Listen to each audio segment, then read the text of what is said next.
it came down to the Broncos or the Texans. Peter, I don't know what your assessment is of the Broncos search as we pivot to the eventual hire of Sean Payton. It's not official yet. They're still working through some of the details. First, they had to do the deal with the Saints. Then they have to do the deal with Payton.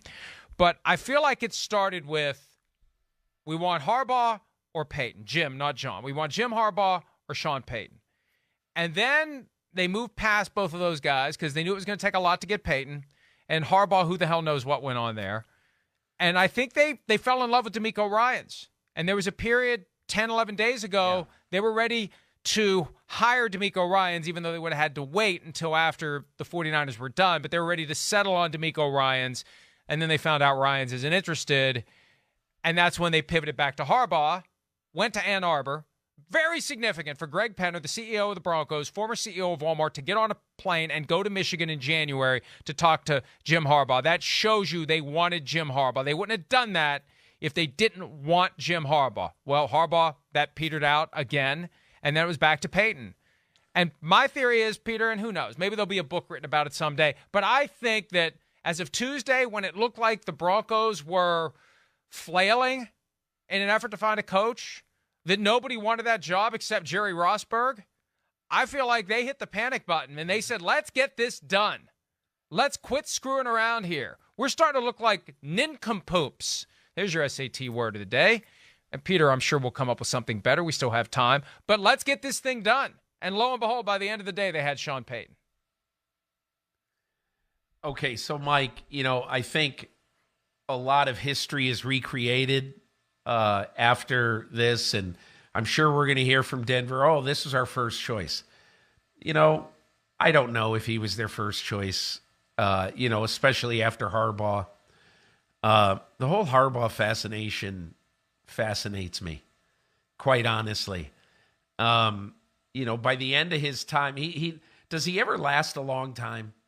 He's lasted in Michigan, I guess, but I mean, does he ever really last a long time?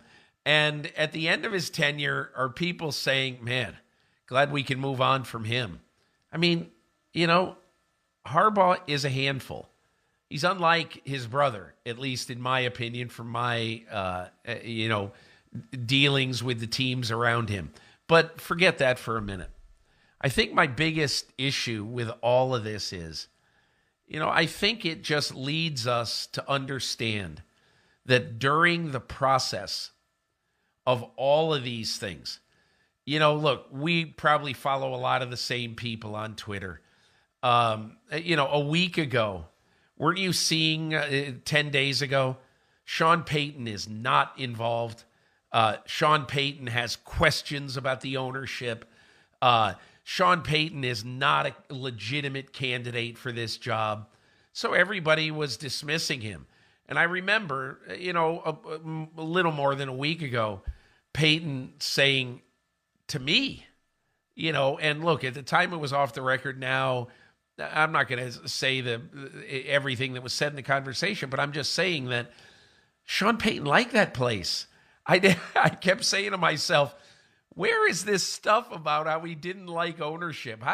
Or that he'd be so demanding that they wouldn't want him.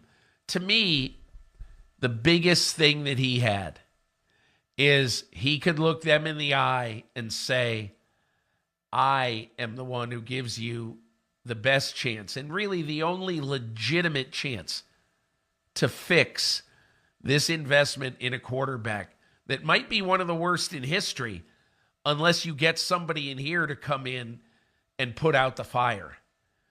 And the other thing that he has, Mike, and again, we'll see what happens.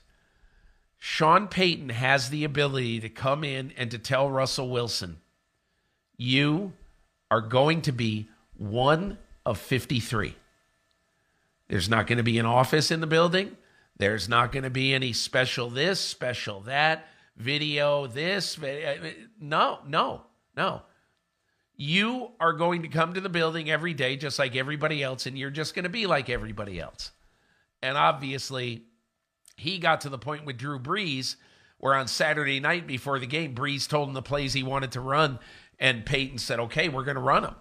But Wilson has a long time to go before that happens.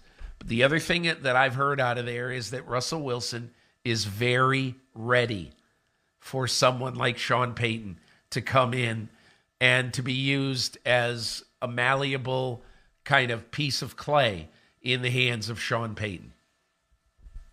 Remember 2 years ago when we first knew Russell Wilson was unhappy in Seattle, his agent went on the record and said that Russell Wilson would accept a trade to 4 places, and one of the 4 was the Saints when Sean Payton was the head coach. So this has been a long time coming. It's happening. It's just a matter of time before it's official. And by the way, in Phoenix next week, we will have Sean Payton on set. He always makes the rounds, I think, for Zebra Technologies. So we'll get a chance to talk to him a little bit about his plans for Russell Wilson. But the bottom line is this.